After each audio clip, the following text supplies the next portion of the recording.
Hello, everyone. Can everyone hear me well enough?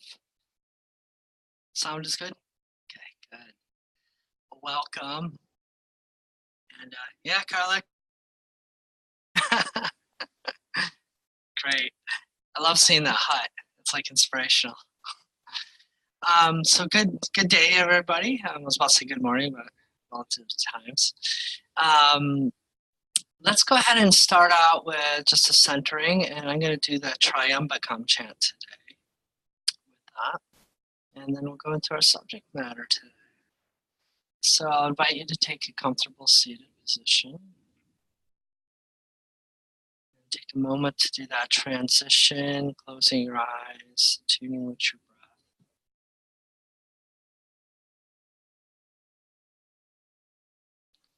Lifting through the top of the head, allowing each vertebrae of the spine from your skull down to loosen up until there's a sense of levity in your spine. It's just like a pendulum dangling down. A gentle lift to the top.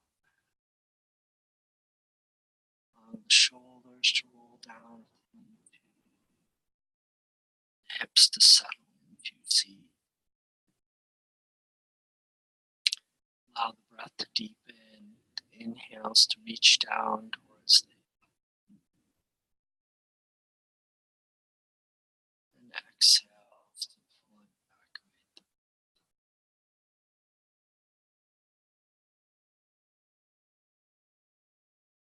Scan through your face, your eyes, ears, nose, mouth, the sense doors. Let them settle.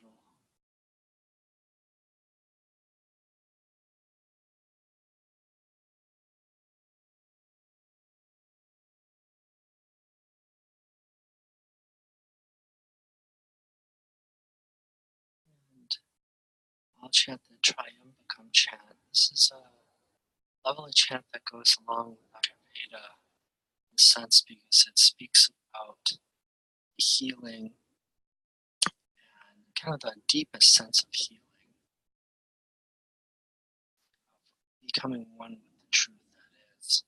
Often a mantra is chanted for people going through difficult times, or can be chanted while making herbal foods.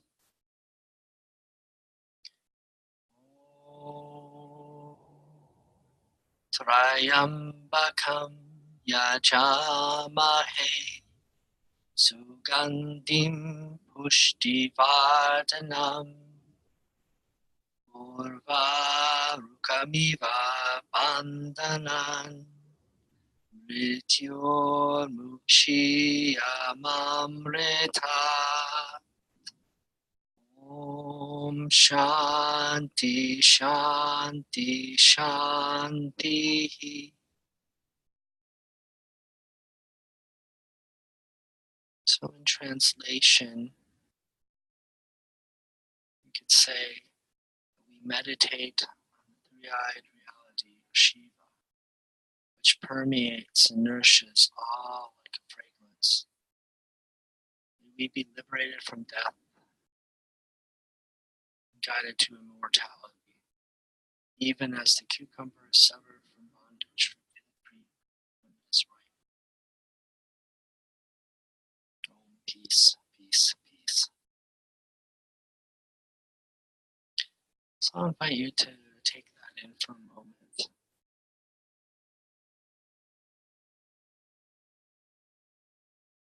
And after the next few breaths, coming back into presence and opening your eyes into the clouds.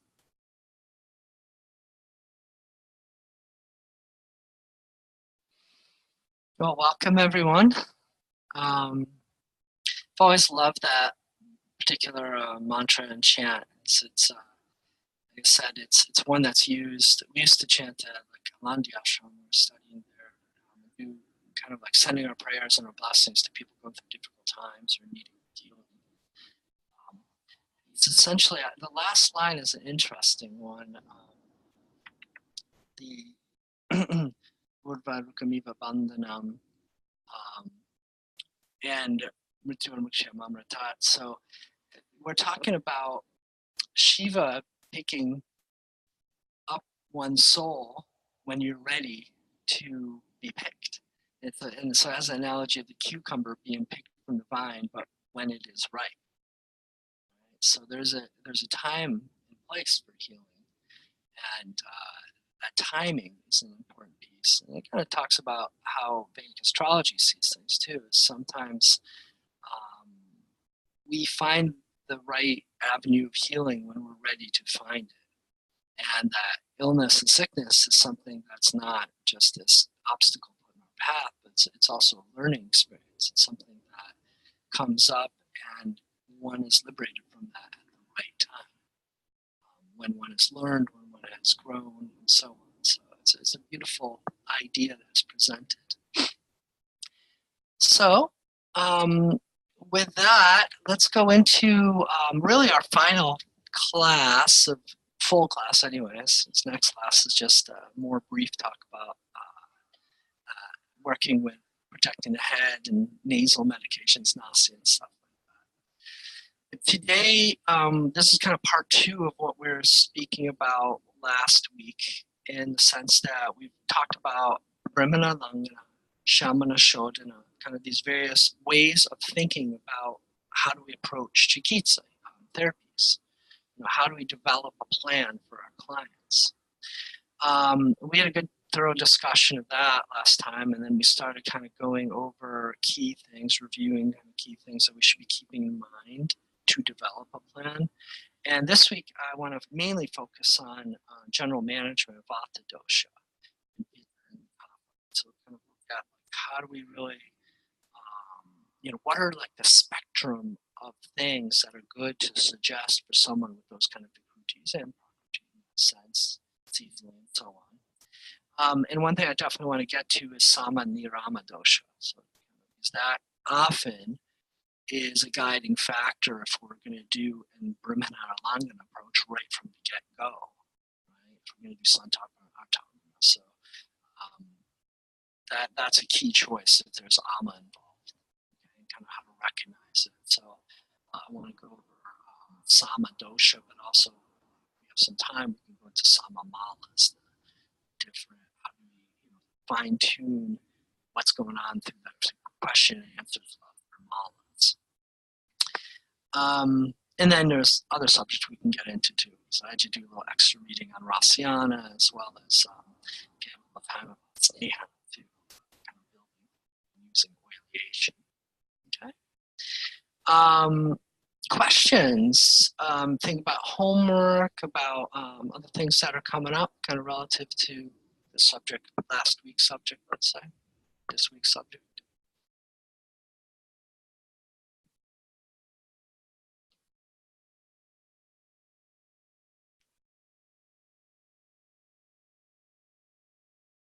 No questions, huh?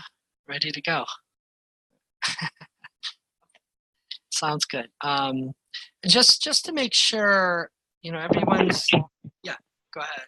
Looks like someone's good. Can you hear me? Yeah, can you hear you? I'm calling in via the phone because my internet connection is not so great, and I called in 2 different lines, and your audio seems very quiet. I don't know if you can get closer to your mic or something, but it's very hard to hear. That's the best I can do. Okay, yeah, that's the best I can do. Unfortunately, can everybody else hear me well? You kind of go in and out, but I can understand what you're saying. Let me see if there's anything I can do about that. Because I'm the mic's as close as it is. I checked my connections; they're all good. Let's see if there's anything else I can do. Let me get out of here. Take that out. Yeah, besides that, I think that's it. So can you all hear me good now? Better? Anything different? A little better. So it's Stephanie, if you actually mute yourself, let's try that. Go ahead. I had been muted, and it was still. But I think I called into a second line, which seems slightly better. So okay, I'll put on headphones. Maybe that'll help. Okay, yeah, headphones do help. Okay, good. So Yeah, Carla, what do you got? Well, basically, it's a general question about how we approach something that's tridoshic. Yeah. Because, for example, allergies Mm-hmm. or other things that have. So I know sometimes we say like, oh, allergies are pitta, but not all allergies are pitta, or No, they they could can be. be, you could still subdivide them into three categories, Vata, Yeah. Pitta, Kapha. Any type of allergies, spheres of allergies, whether it's respiratory, digestive, etc., can still go into those categories.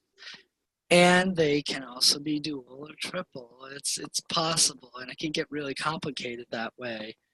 But the same philosophy goes is choose your battles. Your battles. Yeah, choose your battles. Because now think of it this way: is with allergies, what is the root cause? Try to get back, look at the patient's history, right? Go back, go back, go back. When did they start? Right? And then look at their Agni, because, for instance, when you look at the Samprapti, you look at the general background of allergies, usually it leads to digestive symptoms. The Agni is, and often the most generic sense, it's Manda Agni or Kapha. In the Kledaka Kapha is too much. It causes this dampness, and then it goes and moves into the lungs, and that causes more like a kapha type allergies, or asthma for that matter too. So that Kledaka can stimulate avalambaka, because it's the poshaka kapha, right? It's kind of that primordial kapha. So that could be it. And a lot of people get them in childhood, so that's another reason kapha. So, okay. So, for example, if someone is Vata, Mm-hmm. and they tend towards more Vishamagni. Mm-hmm.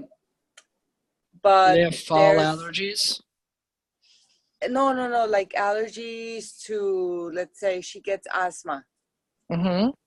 Like some foods and dust trigger asthma. Dry things like dust. And what kind of foods? Yeah. Like wine. Yeah, like wine and chocolate. Well, that's drying. Yeah. Yeah. Okay. Yeah. So, and chocolate is stimulating. So those are all gunas of Vata that are being addressed. So that would be Vata type of asthma or allergies. Mm-hmm. Right. That's pretty clear, it seems. Luckily. And so, and Agni, and this is a question. So Agni is tied to malabsorption. Sure. Or not necessarily.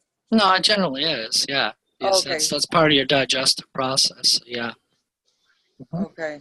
Mm-hmm. So there's malabsorption. We can treat acne. Of course, yeah. That's how you do it. Of course, the digestive system in general. Yeah. Mm-hmm. Remember, the Agni, Jatar Agni is reflected. It's like the sun that shines to all the other Agnis. So if you work with that, then you're going to work with everything in general. Of course, then you can get more specific. But for instance, with your case, Carla, let's say when you have a Vata type allergies like that, then it's kind of an interesting approach. Chances are you're going to need to use some Brahmana therapy, which seems funny in the sense of allergies. You're going to need to use, first of all, you're going to deal with the Agni. So let's say theoretically you'd use Hingashtak Churna, some spicy mix for the Agni here. But you would also use herbs like, for instance, Bala, Sitta cordifolia, which has ephedra in it to help with the breathing, but it's a heavy herb. It brings the Vata down instead of go up, which is causing the Vata type allergies. Okay, it's nourishing, it's moistening, and then of course doing pratiloma nasya. We'll talk about the next thing, which you kind of lubricate the finger with oil or ghee, put it in the nostrils as a barrier against the dust, things like that. Okay, those are sorts of nourishing therapy, but you got to get the Agni first to be able to digest that. So it's kind of like a I'm gonna bring that case to the internship. Yeah, great, hopefully. Wonderful. Yeah. And just on that note, look up Dr. Lakananda. Look up her articles on allergies, and if you can get access, I don't know how, I haven't looked on this for a long time, but there may be an online access to Dr. Lod's old articles. He wrote beautiful articles on differential diagnosis of allergies. And it's in his Ayurvedic Pathologies book. It's like a little thin book. They published a lot of years of him doing pathology lectures and articles. And they're in his pathology book, #1, the volume 1. That's all about respiratory stuff and allergies and asthma and stuff. It's really good. Okay. Awesome. So let's go ahead and get into subject matter, unless there's another kind of pressing question. Good. Yeah. So first thing I want to start out with when we're talking about general management of Vata doshas, of course, let's look at the gunas, because ultimately Ayurveda comes down to that. So one of the ways that we're going to treat is Vata Upakrama, or basically treating with opposites, right? So in general management. So Vata is dry, light, cold, mobile, clear, rough, subtle, astringent, tends for that astringent flavor. So the opposite, let's start with dry. So when dryness approaches, dryness of tissues, not enough synovial fluid in joints like crepitus, sensitive teeth, receding gums, fear, anxiety, stress, those kind of dry qualities, dry skin, etc. Then the opposite is sneha, or oily, right? And the treatments that go with oily is oleation, so sneha. So that's something we may be able to talk about deeper later on too. But abhyanga, okay, that will be useful.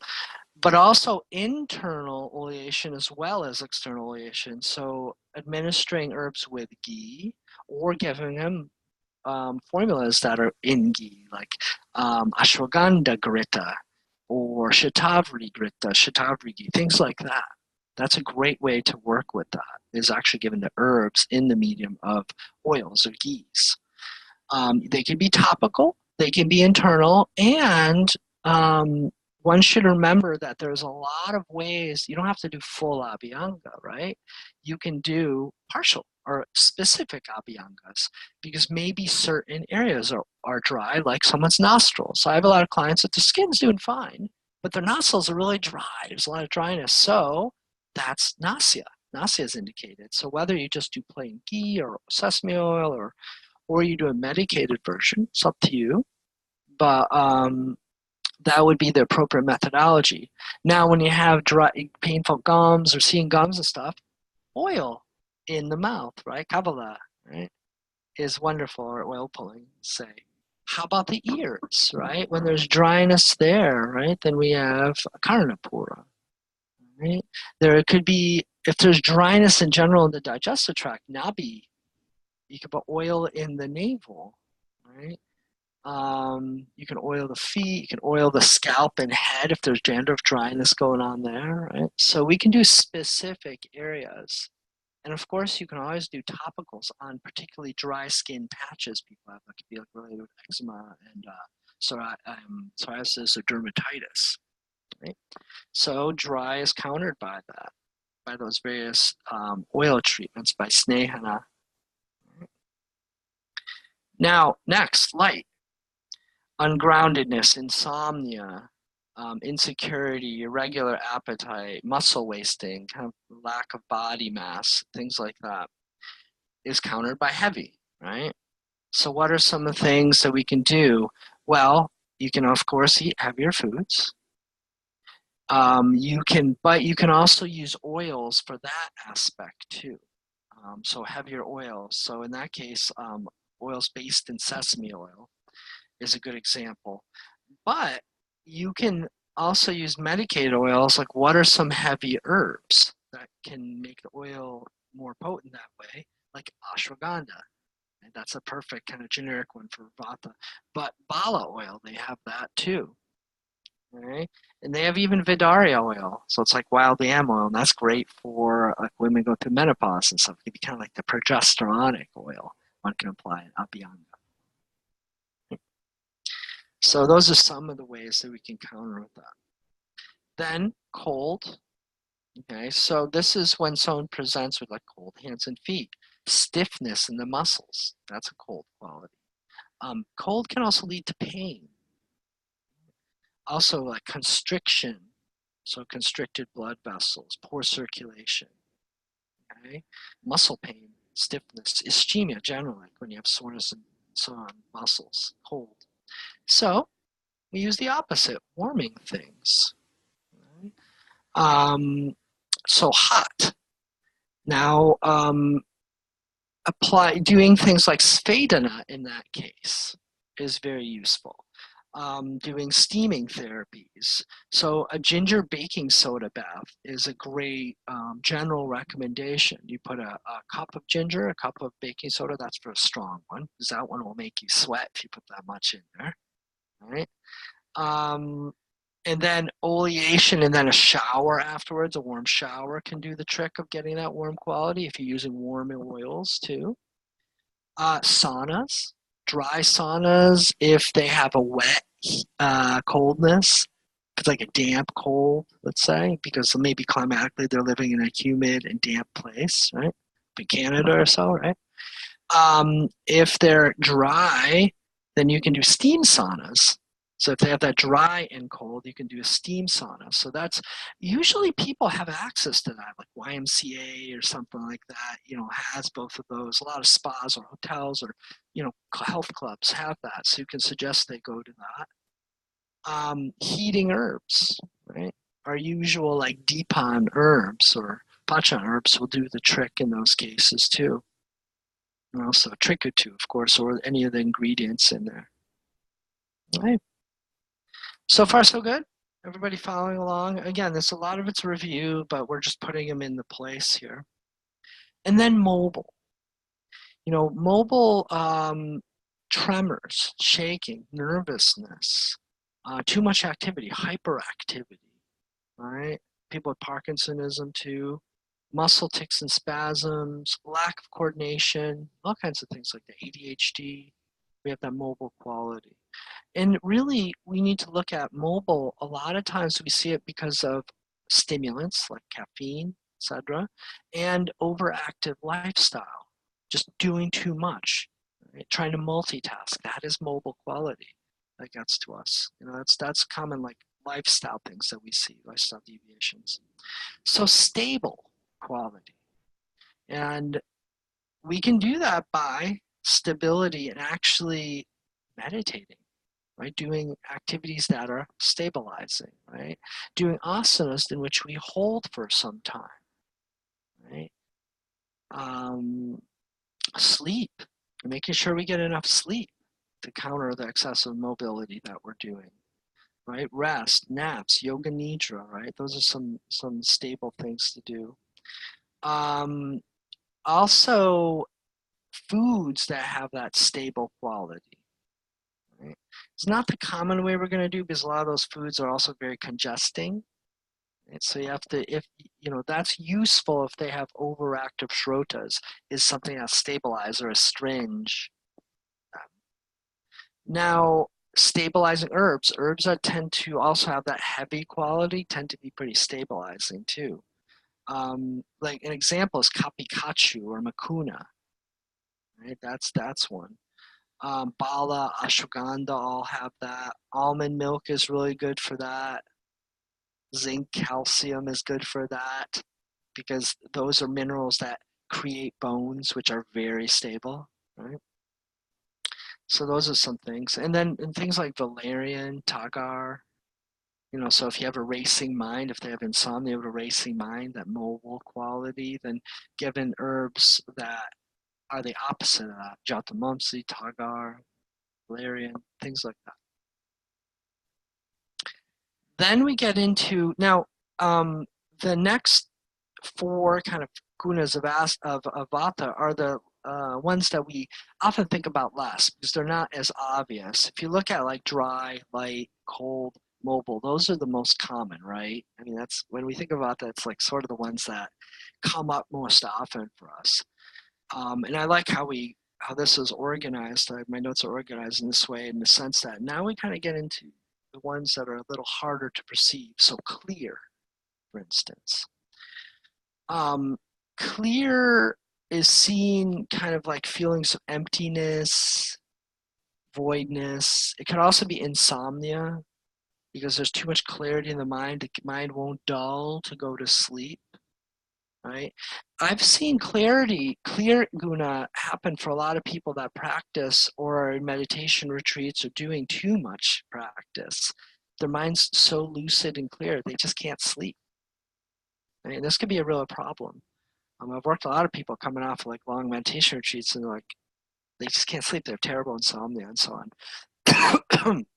And it's aggravation of vata that happens. But it also could be because of like a deep loneliness or emptiness or kind of feeling of hopelessness. Could be like a vata type depression that brings upon clarity. So we use cloudy substances. Okay, and this is essentially where you're using tamas or tamasic things to work with that. And a perfect example is garlic milk. Another thing about clear is it also has a good relationship with, or has a relationship with osteoporosis. So bone loss is clear. It's clearing out the density.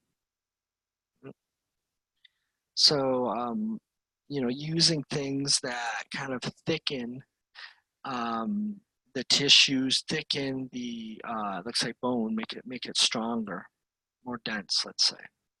Now, cloudy is an important quality for when you're working with people with insomnia because it's often that clarity, they wake up and they have this kind of like mobility, but also this clear aspect. If you question people enough, you're going to start seeing that. Or people wake up feeling like hopeless or they can't figure something out. There's nothing, their mind is blank, right? So giving them substance that are quality. That's why milk works well to put someone to sleep, like a child to sleep and so on, because it has that cloudy quality. In garlic milk, for instance, I was talking about with students last night. There was only one person who actually ever tried it. It's kind of a scary concept to put garlic in milk. Supposedly it's actually pretty fine. It has a sweet taste because when you boil garlic, it does that, in milk especially. I'm too scared to try it myself. Then we have rough, which is really in furtherance of dry, right? But rough now starts getting a little bit more structural, right? Things are dried so much that now you have cracks, fissures, things like that. So if someone's showing up with cracks, fissures like in their feet or hemorrhoids, things like that, then smooth quality or slakshana, that slimy quality is needed. So you have to step up. Instead of just doing more moistening, you need to actually step up and make it really slimy, really emollient. So again, ghee, things like castor oil. How many of you have touched and worked with castor oil? Isn't that not the most sticky, slimy thing, right? I mean, there's more other sticky slime. How about slippery elm, like that herb? I was just grinding it this morning. It was impossible to grind that up. It's just like goo. Right? Even when it's dry, it's gooey, right? So substances like that, okay, are very, very useful. Again, herbs can be useful there. Ashwagandha, ghee, things like that can be useful. Now, subtle is the next one. This is another thing that you see when, this often goes with that tikshna quality of pitta too. So it's penetrating and really subtle too. So that can be a vata pushing pitta. I've seen this again with a lot of people that do a lot of spiritual practice. They get into this subtle kind of realm. But this also means the subtle tissues like capillaries, but also emotions like fear, anxiety, ungroundedness. They're subtle emotions. They can be gross, but they can also be very subtle. This kind of like background sense. Trauma can be subtle if it's like chronic and underneath. So working with gross quality, again, things that are like that tend to also be heavy and stable will work with that. So like ashwagandha, bala, milks, oils, broths are very good in that sense. And this is where we get into like foods like meats and things like that too. Animal products are really helpful with that more gross quality. But generally, Rasiana building anabolic therapies are a really good way for the subtle. And I'll just also note too is in this day and age, we definitely run into clients and people that subtle is something that they're trying to achieve very much, and they're finding they're like, oh, isn't this good? But actually, they're incredibly ungrounded. They're not able to function sometimes. They're too sensitive to the environment around them, and that really doesn't serve them. Right? Resilience is something we want. We want to be able to be subtle, but be able to balance that when we need, and really when the environment presents itself. We shouldn't be overactivated by it. So that's an important point to work with people that have that. You often see that with that kind of clear, subtle quality. And oftentimes that happens for people when they've over cleansed. That gets like that. So I see some nodding heads. Does that make sense? Have you encountered folks like that? You know, some of my favorites are the raw foodists that have been doing it for a long time, and maybe that's inappropriate for them to be doing. And they really get out there, right? They don't have sama doshas, but they sure as heck have nirama vata going on, which is still a problem. Then we have that taste of astringent, which is associated with vata. It's kind of like an rasa guna, let's say. So you can see this with chronic constipation, dryness, kind of like choking or dry voice, dehydration, cramping, all goes along with that kind of astringent quality. So that kind of brings, astringent quality kind of brings that dry, light, sometimes rough, subtle qualities together in a way. So using foods and substances that have the opposite to that, to astringent would be sweet, sours, and salties, which are the balancing taste for vata, right? Triphala sometimes works with that. You know, again, if you have fresh triphala, it'll work like a charm. But if you're going to work with triphala in an astringent case like this, add ghee to it. And then add just a little pinch of salt to it too. Okay?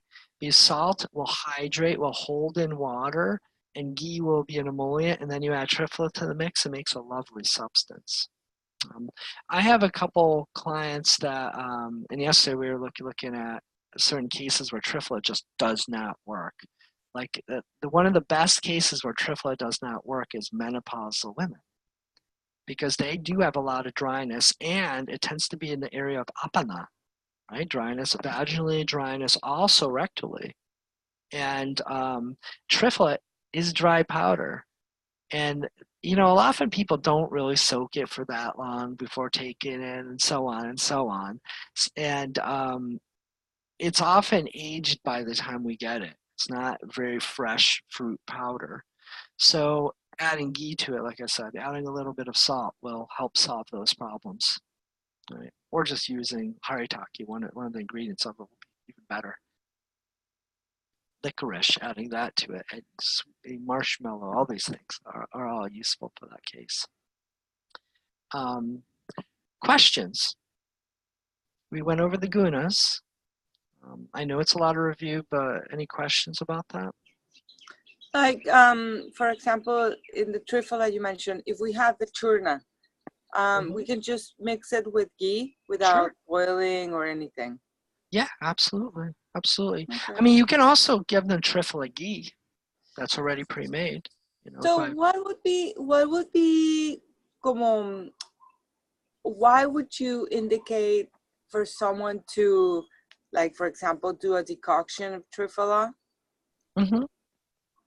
versus just take the powder dry with ghee or with honey? Well, I know that the apanas are different, ghee or honey. Like probably you do honey in kapha types, but what would be the difference between taking it dry and the decoction? Well, you really almost never take it dry. right? You're not going to just pound the herb. I mean, that's the least effective way of taking it, right? You want to activate it with an anupan, right? So the common ways are you doing a cold infusion or a warm infusion, right? Mm-hmm. So those are the common ways. So warm infusion will add heat, that warm quality, and it'll kind of make it a little bit less dry, right? You know, it'll help with that, especially if you let it sit for a while, right? That's what people often don't do. Is people do it for, you say 15 minutes, they do it for 3 minutes, right? Being real here. I mean, ideally, it'd be great to let it sit for like 2 hours and really get there, and then warm it up again if you need to, or put it in a thermos. That'd be ideal, to make a real deep decoction of it, right? Or boil it in water until you boil off a third or something like that. Cold infusions are great, especially for pitta conditions, because it adds the cooling quality to it. Now, when you mix it with ghee, it is more nutritive. It'll bring about the rasayana quality of it. Because remember, that's the beauty of triphala. Why do we use triphala in Ayurveda? It's not just a laxative, because it's really not the best laxative. Well, I can think of a lot of other things. If I want to do laxative, I'll do other stuff, or I'll take stuff out of it. Because bibitaki is really not a great laxative. Amalaki, so. You got to give a really high dose. Haritaki is awesome, but you need to give it at a high dose. And haritaki is the most soothing of those. So I often subdivide triphala and give certain, like one of the herbs in particular. But when you combine them together, they're much more a laxative. More importantly, they detox, they draw ama out, but they also rejuvenate at the same time. So here you're having a panchakarma, mini panchakarma and rasayan all in one, right? It's kind of cool. That's what makes it so magical. That's why it's such a wonderfully potent substance. So if it works for someone, if they don't have a condition that it's just not working, like a lot of dryness and constipation, then use it. I use it when I can, but if I know it's not going to work, if it's not working for them, I'll take them off and actually use what they need, and later put them on triphala if they need it as a rasayana. It's just the greatest. You could take it forever. It's not addicting.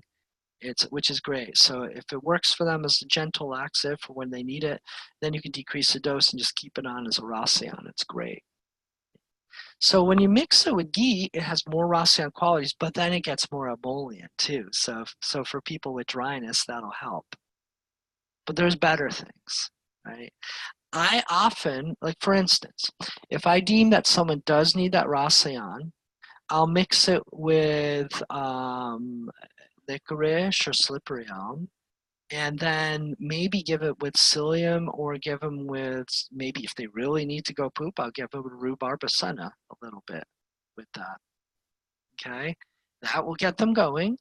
That'll also give them some nourishment and rasayan, and it will lubricate their colon and offset the effects of the more stronger laxative. That's one of my formulas for, let's say, menopausal women or people that are really chronically dry in the colon. So what do you do then? You have them make a tea, and how do you know what dosage? You just tell them to take it once a day or something, or? Yeah, this dosages are very important. You do it in the evening, right, or early in the morning, whichever works. And you usually got to start as a high dosage. Are you just talking about triphala or the formula I'm talking about? Well, both. I'm kind of curious about both. Yeah. Well, your formula. Okay. Let's start with triphala though, and things like this. Triphala and most of the substances in triphala, if you give them at a low dose, i.e. half a teaspoon, they will constipate. That's what they do. You need to give them at a high enough dose, at least a teaspoon, if not 2 teaspoons, to make it a laxative. Like haritaki, it rarely works. It'll just be a nutritive and somewhat constipating if it's under a teaspoon and a half to 2 teaspoons. But you go over that limit, it suddenly becomes, same as amalak, it becomes a laxative. Okay, it has that dual quality, so you got to have the right dosage. Now, I sometimes have people experiment, just be like, start off with 1 teaspoon, then add a half teaspoon until you go. So what if you're doing 3 teaspoons of it? It's great stuff for you. It's like taking a super health drink, so it's not harmful. But you increase until they do go. Now, if you're hitting over 2 teaspoons and they're not going, you need to use something else. You need to use something stronger, or or it's too dry, and you need to do some other approach with them, right? So in my formula, considering it may have senna in it, you don't need a high dose. Right? Maybe a teaspoon, but usually a teaspoon is good. If you're only taking it once a day, it's not a high dose, but 2 teaspoons sometimes too. Do you, in general, then find that the powder works better than the tablets for like a formula like Trifala? I know. Yeah, because the powder is just all that much drier. Okay. Right. Do you ever have? I mean, sorry, the tablets are all that much drier. Sure. Do you have people that have an aversion to taste or anything? Oh, of course. Yeah, that's why I have the tablets stocked here. I was wondering. Hey, they got to pay for that. It costs more, right? But preferably it's good to have them have the tastes. But if you need to, you can use the tablet. That's fine. So yeah, you just got to do what you got to do. I mean, I tell my clients frequently, look, if you can't deal with the Anapana, just put the powder in your mouth and take a shot of water and take it down. Whatever, just do it. And eventually, once they start doing it, they eventually mellow out with it, and then we'll take it properly. But the most important is once they start getting good results by actually taking things, then they get much more compliant. They start, oh, I don't care what it tastes like anymore. This is awesome. I'm pooping every day. I haven't pooped in 30 years, So once you get some good results, they'll start doing anything you want. They'll put it in their ears, whatever, it doesn't matter. That's generally how it goes. When do you use Hingbashtak? That is, now since we're talking about Vata, that's the generalized Vishama Agni Vata affecting the digestion, because it's heating spices, but they're in the medium of ghee. Okay, so it tones them down, and it's not too hot. It's not a super hot formula, but it's heating enough and well balanced. So I use that in Vishama Agni cases a lot. That's my go-to. But it depends. So yeah, that's the generalized one. So if you're going to do general management Vata, that's a good go-to. That's a good one to try. The way I practice, I often give people like Hingashtak, since it's Vata Digest, Banyan Vata Digest. If they, I often just send them out of here before I even mix the formula, and they come pick up with something like that. And I sometimes do it separate, just because. Let's just try that on its own and see what that does. If it does the magic on the digestive system, instead of mixing in the formula, in case that doesn't work, then we have to throw away the whole formula. So I often like to do it that way. I give them their Agni herbs separate. Because if I'm not totally on, then I can give them something else. Okay? That way we don't have to waste money in formulas and stuff like that. Yeah. It's a really nice thing to also have a few days of just one herb or one formula that you can just test on it before. Like in my case, I sometimes have 8 to 10 herbs in there. So that way I can give them a formula and test that out and see if it's right on. And I'll be like, hey, when you picked up your herbs, but how'd you do with that formula beforehand? And they're either like, it's not quite working, or wow, it's really working already. Everything's starting to get better. I didn't even tried your formula that's supposed to make that happen. And that's good. We know that we've affected Agni in a positive way, and it's starting to affect everything else. Okay, let me now go into some of the other kind of generalized ways of working with Vata. Okay, did all of you get a chance to read that chapter? I believe, what is it, 14, the general management chapter, or at least a little bit of a way through it? Be honest. Yeah, you got a little bit? A little bit, yeah, okay. So what you're going to notice when you're reading it is Dr. Lauda is going to then get into these generalized suggestions that are just kind of pulled from all the different texts about how to work with Vata and kind of attitudes you should have and so on with it. So when you're thinking Vata, you're almost always thinking Snehana, oileation. However, if it's Samavata, you got to wait on that, but as soon as you can, you want to get to oleation. Because has so many of the balancing gunas, right? It has the heavy, it has the um, smooth, has the gross, has the cloudy, has the stable, so on. So it's a generalized, it's a good thing for vatas. And generally with vata, you are going to take the brahmana approach, santarpana approach. You're going to build.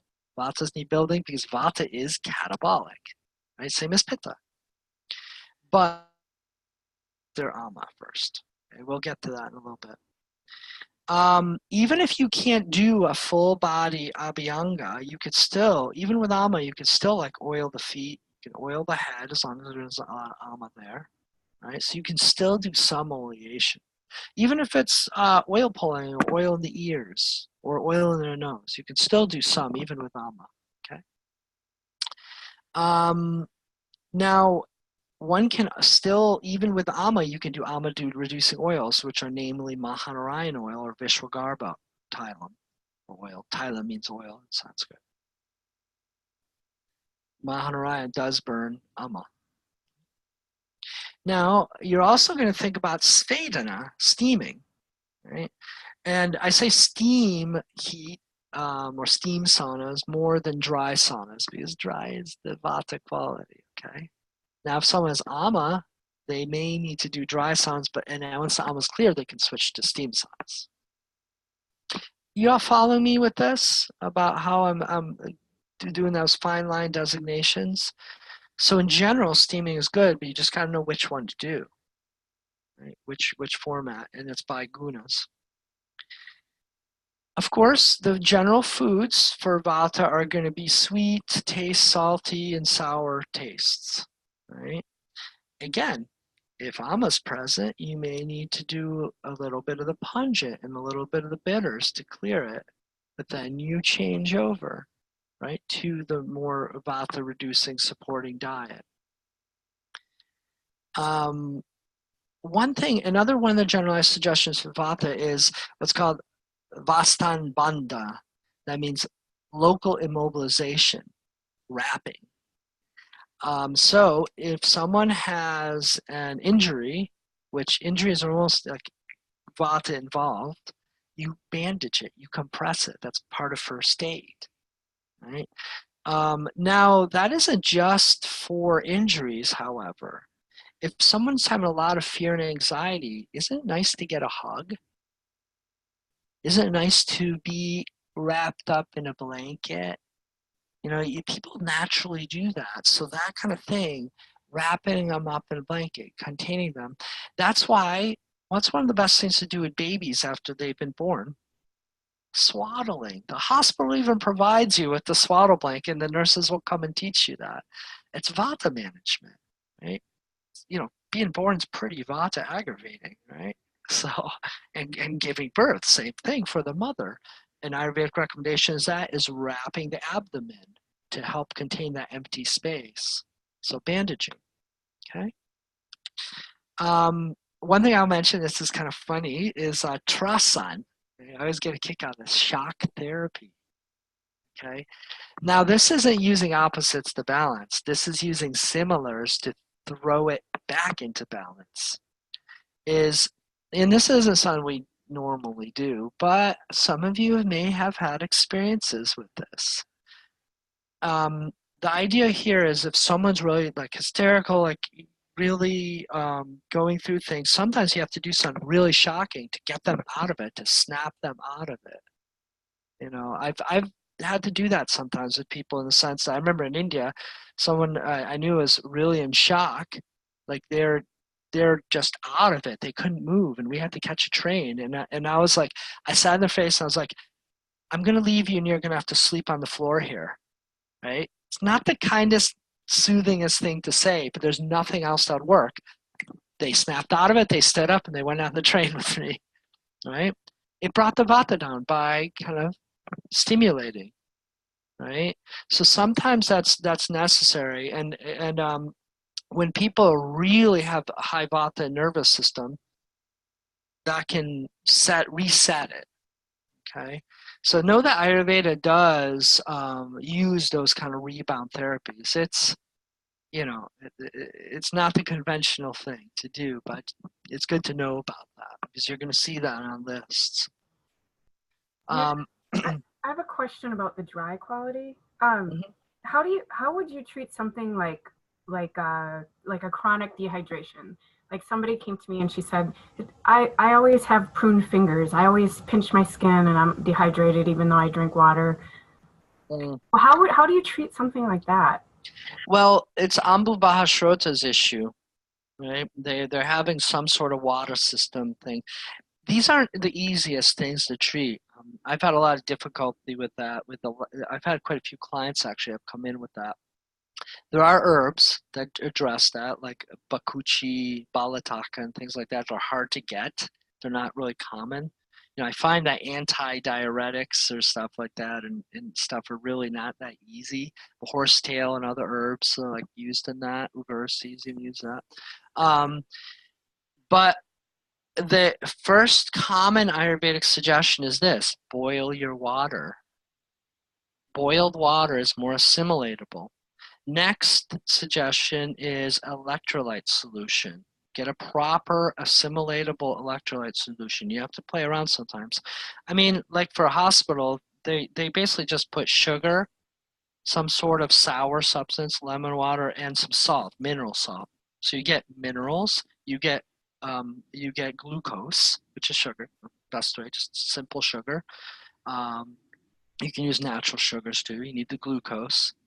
And so saline glucose is the base, and then adding a little bit of sour, so kind of has that penetrating aspect. It can stimulate the agni of ambuvashrotas, can be helpful. So using, you can mix your own up. You can Google about proportions about that. Or docologist to be like, here, da da da da da, 1 teaspoon of this, and this is what we use in India. It's nothing special. You don't have to get Gatorade. You can make it yourself. We've talked about this before in one of the classes because often this is combined with frequent urination. I don't know if that's the case in this particular case, but I found that because I had the mold toxicity, and I found that if you have these toxins, then you're going to be urinating more. And if you're urinating a lot, it might be a sign that you've got some toxicity in your environment. Since I've been healing, this problem that I had with needing to urinate all the time is gone. I need to go in a regular way now. So that just might be something to look into. I'll throw something else out there. I actually did a ton of research on this because I saw a client like this I've been working with a year, and we just can't, he can't sleep good because he urinates 16 times a night. A lot of people I've worked with, that there's a lot of issues like interstitial cystitis. It could be prostate, because he's male. All these things. We've ruled all this out. We've tried those therapies, and that's not it. However, he did some much more advanced functional medicine testing, and there's a hormone called melanin stimulating hormone that works with skin issues, like people with vitiligo that have low like melanin or color to skin. And that also works with having excess hunger if you show up with excess hunger and excessive urination, inability to control that. And I think we're onto something there.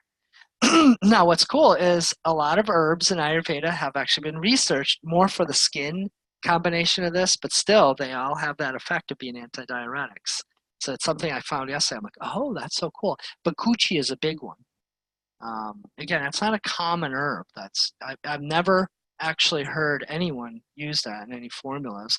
Dr. has never spoken about that one as far as I know. But it's in Sebastian Pohl's books and some other books, right? And I looked it up, and I'm actually going to order it to have it in stock, but it's for that. But it's also awesome for like skin conditions, all this. So it's, modern science is finding some interesting connections, hormonal production. It's a pituitary thing. But it's also for people that don't get exposed to UV light and out in the sun. This person happens to have had skin cancer and absolutely avoids sunlight for good reason. But here's a drawback, right? So very interesting. I'm not sure if that's going to be the answer, but there's some cool stuff about this. But anyway, start with those suggestions, okay? And then you can kind of go on to further things.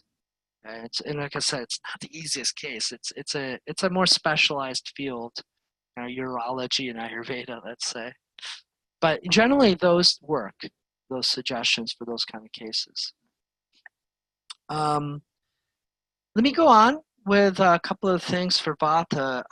So herbal wines are a general thing. So drakshas, things like that, arishtas are used. Honestly, in India, they use those because they're inexpensive, they're easily made, and they hold well. But in America, they're kind of expensive, and they use it up pretty quick. So that's one of the reasons why it's not used so much here. However, they work very fast, and they work really quickly into the system and get the herbs in there. Tinctures kind of are like that. So Vatas do well with stuff like that, ferments and so on, because they have the sour quality. And if they have alcohol, it's the sweet quality that's in there too. And they're awesome for Deepan and Pancham. They do the trick. I remember in India, I had Dashmula Rishta. I was given that, and Dashmula is great for Vata. And I had a lot of Vishma Agni Vata digestion. One day, I was feeling better. I was like, wow, this stuff's magic, right? And you obviously don't take them for long, but it worked like a charm. Very, very potent. It got the Dashmula right where it needed to go into the digestive system, stimulated Agni, and all was well quickly. Now, another thing for working with Vata is Bastis. So, and this is an area where you could work with Bastis as an Ayurvedic wellness counselor if you're educated enough, or you kind of do a little extra study with this. But it's not, like, Bastis are very safe as long as you know how to instruct them. And just in general, knowing whether to do an cleansing basti or a nourishing basti. Again, Nanga or Brahmana therapy. Cleansing bastis, if someone has a lot of ama in the colon or has a lot of constipation. A lot of people will do it anyways. That's usually where people will turn if they have chronic constipation. So I don't have a problem, or you as an Ayurvedic wellness counselor, if they're already administering solutions up there rectally and they're commonly doing it over the counter kind of stuff, then why not give them something like Dashmula liquid to put in there, or herbs that are properly strained to give into a basti. So it'll work really even better than what they're doing often. Or for that matter, for dryness, chronic dryness, doing oil bastis is a lovely thing. It's very safe, no problem. Okay. So that's a whole subject. And if you're going to take the Panchakarma course, I'm sure you're going to go into that. So, jewelry. Wearing jewelry. So rubies, blue sapphire for more nervous system stuff are good. Rubies are more heating, basically red gems. Some blue ones, but it's like blue sapphire is really a good choice of that. Again, it's usually done with Vedic astrology or Jyotish. I rarely recommend the A because I don't do Jyotish myself, but B, it's pretty pricey, right? Now, one thing to know is, how the heck do you do this in India? Like, people are poor. You know what? You can get gems, decent quality gems for really cheap in India. It's amazing. Stuff that you pay thousands of dollars, it's like 30, 40 bucks there. It's amazing. I've been to jewelry markets. That's why, it's like, how the heck did people afford this? It's like they can actually get hold of these things, and not so expensively, especially in more raw forms and things like that. Comfortable activities, assurance of happiness, of love, and in general, there's a saying with Vata, treat Vata like a delicate flower. So if you have that attitude and you're approaching your clients like that, then that really helps. Right? So not be rough or forcing with them. So showing up in that way is really important. Scents, perfumes, musk, henna, any kind of sweet jasmine's really good for that, and so on. Pranayam, right? With pranayams, Nadi Shodhan is a great one, Ujjayi pranayam, gently heating, focusing on the breath. That helps steady. Brahmari, that gentle humming one, is very good. Mantras, more warming mantras, stabilizing mantras are all useful, and there's a plethora of them. And yeah, in general, how about anupans too? Let's talk about that too. So like anupans for vata are hot water is a good generic one. Warm water is just a great. It gets body. It's lubricating, right? It's hydrating. So that's a generic one. I always laugh because Uma, over the top, she always gives the anupana 4 ounces warm water. So I always laugh. But you know what?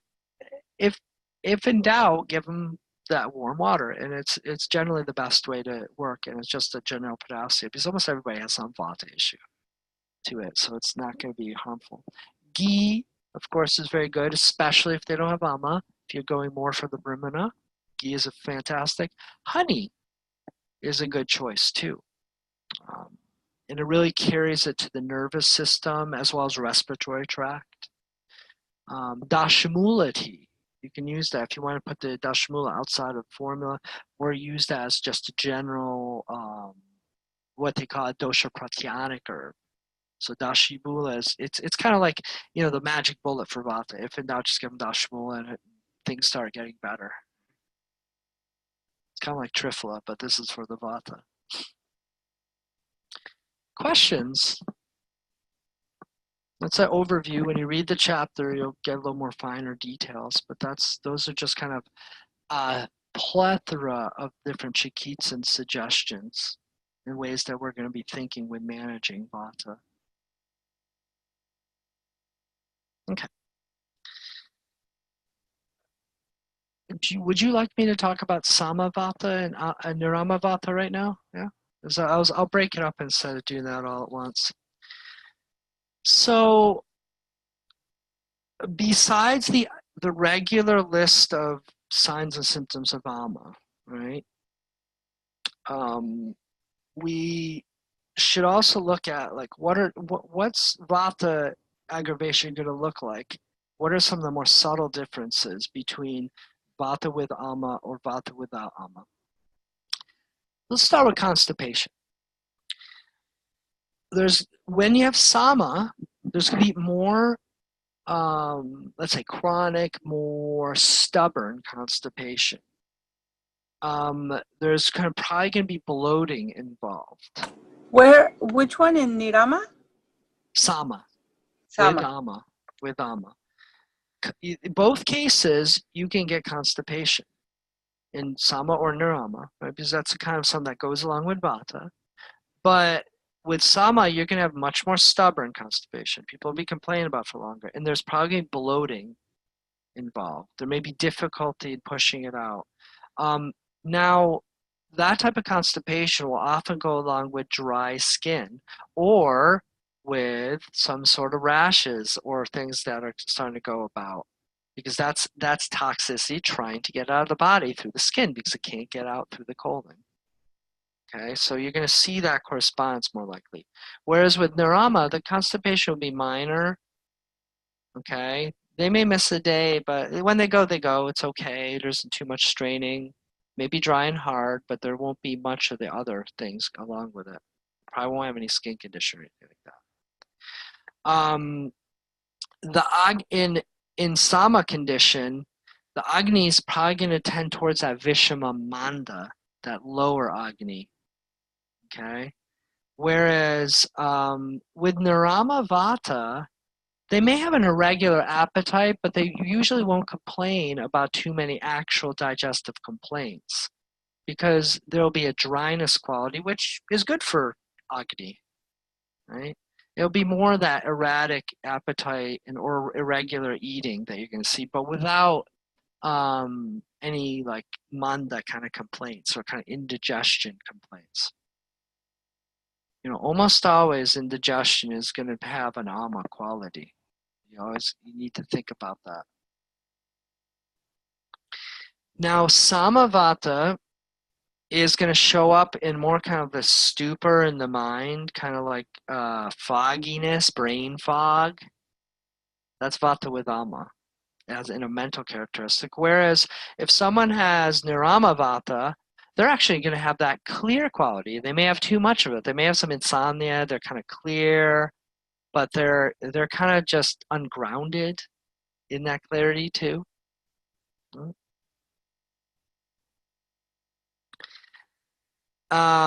You're going to see with Nirama, you're also going to see this levity, lightness that kind of probably goes along with that clarity too. Whereas that's not going to be there with the Sama. It's going to be a little bit more kind of slowness. And you're probably going to see also some generalized body aches, kind of like achy around the body, where that won't be there with the Nirama Vata. They may have dry joints, crepitus slope, but it won't be like achy. That'll be an indication. And pain. Vata can still show up in pain, but it'll be a manageable pain. Whereas when there's Ama, that's when there will be more like piercing, colicky, or more excruciating pain, because there's a block, and then Vata's rebelling against that. Right? That's the second definite sign and symptom of Ama, because normal Ama has Shrota, Rota, and then Vata type restlessness. So they'll be like uncomfortable with their pain or moving. All right. So that's an indication, as opposed to like, oh, I feel it, but it's okay. I manage it. I'm aware of it. Okay. Now, a test to test, if you're not sure, Upashai therapeutic trial is if you give oleation, right? If you're giving Abhyanga, if you give an oleation, their symptoms will worsen when they have Ama. Whereas if you give oleation and the symptoms get better, oh wow, that feels so good. I feel so much better. My tummy ache, I've had this tummy ache and it feels better after it. It may feel better immediately, but an hour later and so on, it's like if it feels better, then and it's pacified by it, great. Because oleation is the answer for Nirama Vata by and far. It's the best treatment for it. Whereas oleation with Ama, it's not going to go like you thought it will. And also, I have a question. just one second, let me finish. Okay.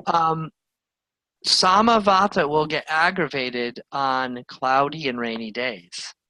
Anything that has that kind of quality like oleation. So these are people that the Vata will be worse. Their symptoms, their Vata nature symptoms will get worse on cloudy and rainy days. So that's a sign of Ama too. Okay? And that's classic with arthritis, which is called Amavata. That's its name of arthritis, because it's Ama in the sites of Vata, which is the joints. And what happens to arthritis, right? A common complaint is, oh, it's worse, or it's cloudy or rainy, and so on. Stephanie, go ahead. Okay, so in a case like mine, I have Vata pushing Pitta, and I have some Ama, but I don't get worse after Abhyanga, so the boiling seems to help me. I think I probably have more Pitta Ama, but how do you tell the difference? Well, oiling won't be stiff. Do you have I think in your case, we got you over the hump of some of the Ama. So it's not in your system circulating around that much. It's probably still in the deep tissues. So if we started you cleansing really strongly, then we'd probably need to stop the oleation. Or if you're in a Panchakarma environment, it'd be fine, because it'd be aggravating the dosha to get released with the treatments. Okay? But if you are detoxing more, then you'd start probably not doing so well with oiling. So how do you know, I've got Ama, but how do I know which of it is Pitta Ama and which of it's Vata Ama? We'll get to that when we get to Pitta Ama. Okay, we'll start differentiating. But the easy answer is you take the gunas of the dosha.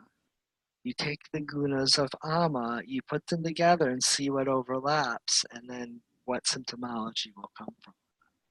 So with Pitta Ama, you're going to get heat. With Vata Ama, you're going to get cool symptoms, hence the pain. and the pain being more cool, kind of cold, muscles tight, and as opposed to inflamed, heat, redness stuff. Okay, so again, it's just the gunas. You're combining the gunas. That's all we're doing for like these charts. That's what Dr. Law did, and then extrapolate what sort of symptoms will come out of that. Right. So Okay. so I have symptoms of heat, and my mind is mostly sharp. So I think that would be more pitta. Exactly. Yeah. So, and I think that's true. I don't remember all the details in case off the top of my head, but yeah, pitta ama, and we'll get to that. Okay. Let's go over pitta, and then we'll get to that. Okay. Okay. Any Great. questions about the vata ama, everyone? Does that help you out a little bit? And Yes, that's in your chapter. Really well done too. So. I would like to ask just about my mom. Some time ago, she complained of having the night sweats. Obviously, she's around 80 years old. She had cancer and treatments. And but what she said, it was a really, really cold sweat. That she felt like she was like a dead body sweating. So that to me, it has. At the time, I didn't know what to say, but to me now it means, yeah. Yeah, vata. Yeah, I've had a lot of clients that go through sweat periods. Sometimes there's a lot of reasons why, so I can't give you just an exact reason, but sometimes it is a detoxification, sometimes it's a hormonal rebalancing. So there's a lot of reasons, like let's say menopause, but you're getting heat sweats there, right? And that's a hormonal induced, but it's trying to let off all that heat that is not getting regulated by the estrogen, which is lowered, right? Sometimes one can have a sweat as a detoxification symptom, right? It's a natural way of detoxifying the body. And I've had clients had that. I had one client that was just doing that. She was going to a little cleanse and she started sweating every night, but then it went away after a little bit. Now you're having cold sweat symptoms, so it's trying to get that cold quality out of there, that vata, right? So it's a natural body reaction. So oftentimes it may not be the most pleasant or maybe seem disturbing, like as if it's a disease, but oftentimes it's a very natural mechanism of the body. So usually, as long as it's not chronic, goes on for a long time, it's usually okay to let it do its thing. But you know what? Maybe sleep in a blanket to induce the sweating and keep the warmth in. That's what the body's trying to do. Right? Hello, puppy. Doggies come to class. Okay, so let's go on to pitta so we can get through here. Now, general manager of pitta. Again, pitta upakrama, basically dealing with opposites. So we have hot, sharp, oily, sour, salty, pungent as the taste, light, fleshy smell, spreading quality of pitta. Okay, so all those different things.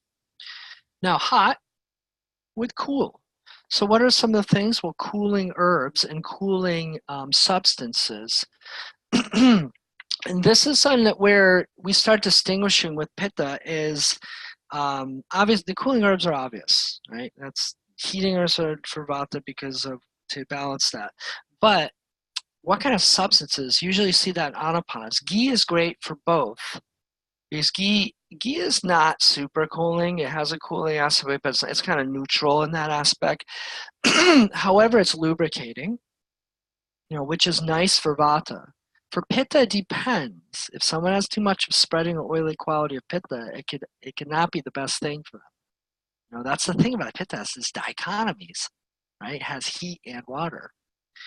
However, substances like milk, aloe vera, things like that are used. Like with pitta, as a general thing, is using milks because milk is cooling, it's soothing, right? So let's say shirodhara. Often pitta shirodhara people aren't using oil. You use milk decoction in shirodhara, right? And often they get massaged with milk. It's something that isn't going to be done in America because unless you have a wooden droney table, which they use in India, it's impractical, right? I'm not going to do that in my office. That's the end of my office and my rug, right? But if you have in India they can do that, and it's widely available. Any cow around the block has it, right? So you see that kind of distinction. So the wide usage of milks and so on, because again, that balances the hot quality, which is useful. Sharp is countered by dull. Now, this is an important one and kind of confusing because you're like, why would you want to dull someone's mind? Why would you want to dull stuff? It's important. And let's look at how we can do. So dulling also means calming, soothing, right? So substances that are calming, soothing, again, ghee, milk, aloe vera all have that quality too. But sharp. Oh, I could tell you. I just wanted to say, like, if I have too much pitta going on, my tongue is just like a razor blade. Like and I don't mean to, but I'll just be like, I slice through so much that I can easily hurt people. So yeah, I know So exactly this is what it is you often see it in emotional ways, or people that are drilling in kind of into like information. In a positive light, it helps you penetrate and understand things, but it can get too much. You can get too hung up. You can be second guessing yourself and going further and further. Whereas you actually need diffusion. You need that. Dullness is also diffusion, relaxing, dispersing. Sharpening is focusing. So that's another way to talk about sharp and dull is focus or dispersion on a more mental, emotional level. Okay, so those are kind of confusing because they're like, why would you want to dull someone's mind, right? But you want to disperse it, you want to relax it, you want to soothe it, right? So the 5 sense therapies that do that. Shows, pictures, seeing things, being by the ocean in a relaxing setting, water, things like that are really useful for that. Meditations with that imagery, full moon, things like that. And then, of course, substances, herbs like that are like more demulcent herbs. So a practical application is someone has ulcers, that's sharp quality. You use demulcents, you use something that's soothing, slimy, so like slippery elm or shatavari and all those things. Oils are also soothing? Sometimes. Oils can be sharp because they have a quality to penetrate into the deep tissue, so it depends on the oil. Okay, coconut oil is least of that, but it still has a little bit of penetrating quality. Okay, so this is a great question, and that's why you don't always use oils for that. Now, if you're getting gently massaged in a nice, relaxing environment with coconut oil, that's going to have more of that soothing quality. But if you're using that coconut oil to penetrate and get into deep tissues, that's a different story, right? So oils kind of can go both ways. But things like milk, things like a ghee are a little bit different. They have a much more soothing quality. Is irregularity in the menstrual cycle basically a vata imbalance? What guna? Dry. Or wait, irregularity? So mobile, right? Yeah. What dosha? Yeah. If it's mobile, it's vata. Vata, yeah. Nobody else is mobile. So what herbs do you use if somebody can't have like an estrogen type herb, like if they have like a non-cancerous estrogen related tumor? Mm-hmm. Like Vata soothing herbs, Vata soothing?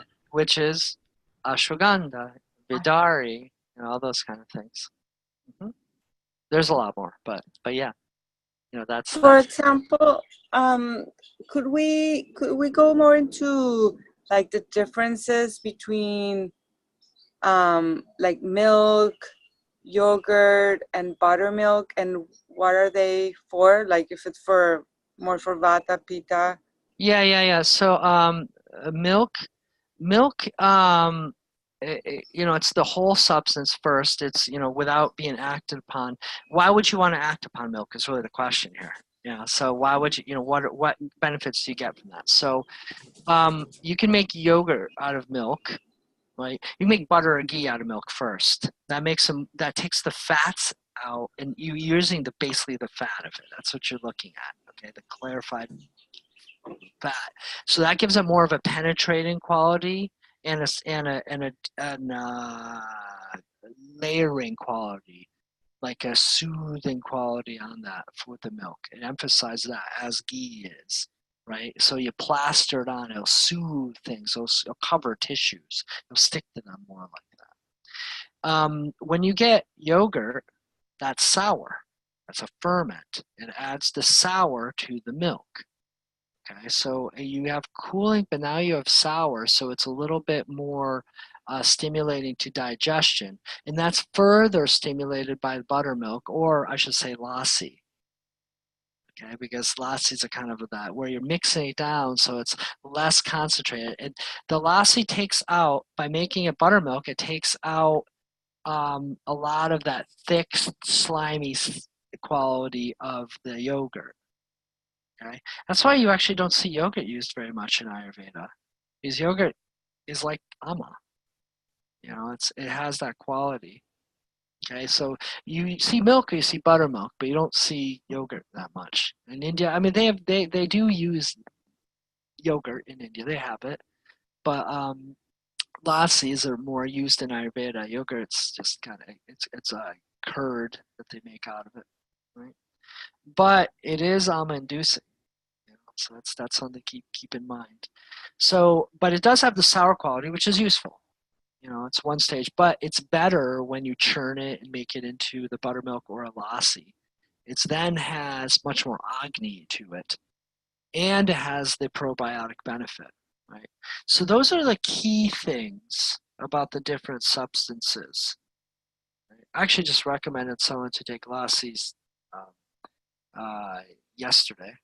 I'm going to work with as post-digestive to kind of like increase their digestion gently, and do by putting herbs in there, also do amapachan, deepen pachan. Milk's kind of cool in Ayurveda in a sense of like, if you give straight milk, it will usually increase ama. However, if you put herbs into that milk, it will balance that quality, and then it can actually even burn ama. Weird, but it has this, you know, dairy products have this quality that they found. Either that or they're just too addicted to dairy products to, you know, not use them. But no, it's they have this quality. Go ahead. I'm sorry. It's okay to do lassi if you have ama or a kapha issue. It's still If you put in the herbs correctly, if you put in Chikitsa, if you put in like, you know, strong herbs in it, yeah, sure, you can do it. Now this is a lassi that's probably a quarter of yogurt to you know, 3/4 of water and so on. You know, after meals with a lot of strong herbs as an anapana, as a vehicle for them. Yeah, you can do that.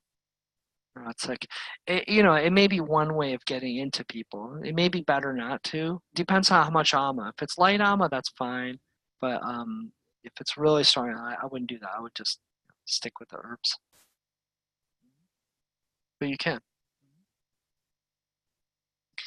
Okay, good questions. Keep bringing them on. It's okay, because I can chalk through this a little quicker. You're going to read all about it too.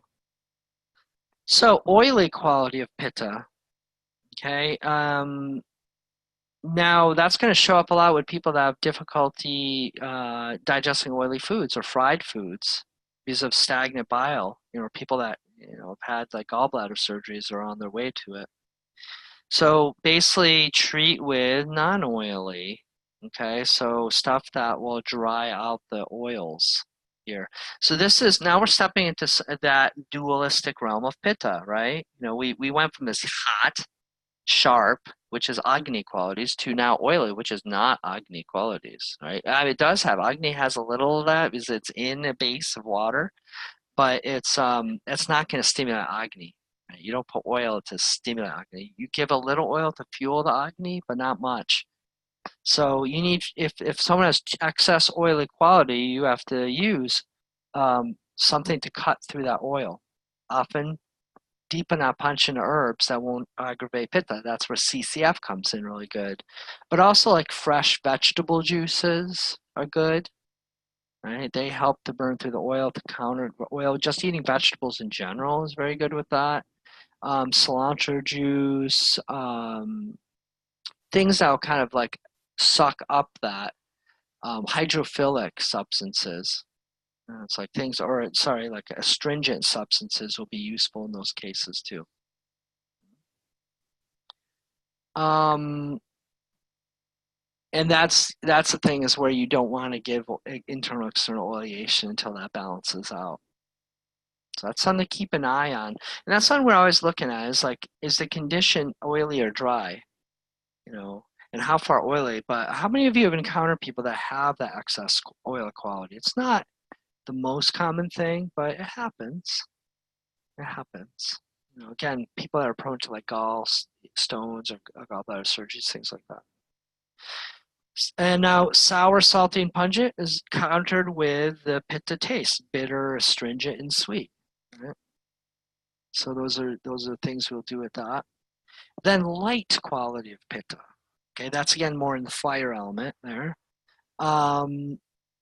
And light quality, usually pittas aren't necessarily underweight, but we're fully aware that pitta is kind of that balance between anabolic and catabolic.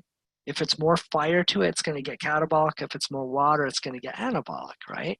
That's an interesting thing. It's like the pivot point. So when we're dealing with pitta, we always have to think, where on that spectrum are our clients? How are they showing up? You know, do I have to emphasize more fire, or do I have to emphasize a little more water to deal with this issue? So light would be the more fire aspect. So you may need some more soothing, more heavier things in there to contract that. But pitta light isn't exactly just in mass. It's also in luminosity. That's where you see that quality go. So where you can work with people is a lot of pitta will also aggravate themselves by wearing really light colors, really bright colors, whereas it's really nice for them to actually use color therapy, use more cooling, soothing coloring and surroundings around them to not overstimulate them. Right? So that's one way that we can look at that too. Also, they get light sensitivity. I've run into a lot of clients that are sensitive to light and have a lot of pitta aggravation. So it's not an uncommon thing that you'll hear. So recommending shade, recommending things like that, protection from that is useful. Now, fleshy smell. This is a great quality of pitta. And this this kind of corresponds, Stephanie, with your question about pitta ama.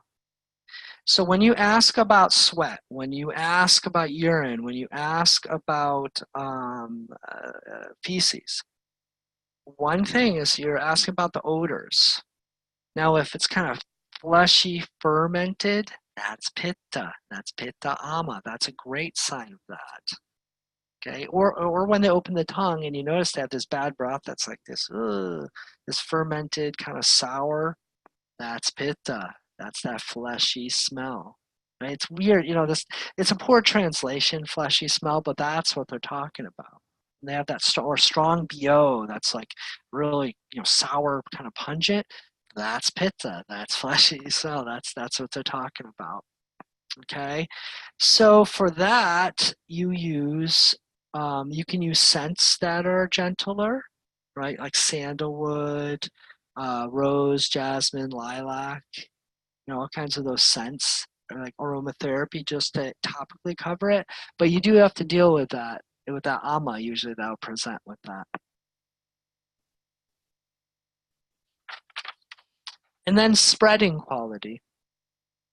So on a psychological level, spreading name and fame, right? They tend to be manipulative, try to get their ways, things to go their way.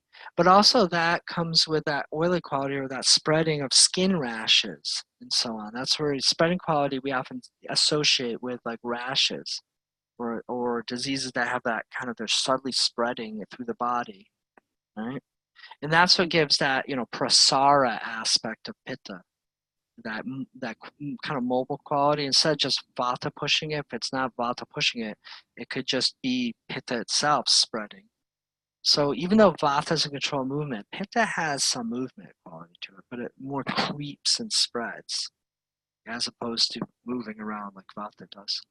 So stable quality is important for that. So patience on a psychological level, right? There's no better countering than patience. Stable, also less traveling, less trying to get yourself out there. Being more patient, staying in one place. Calming, right? So things that are more stable, so more calming, and that's where like aloe vera put on the skin, topical applications for that spreading quality.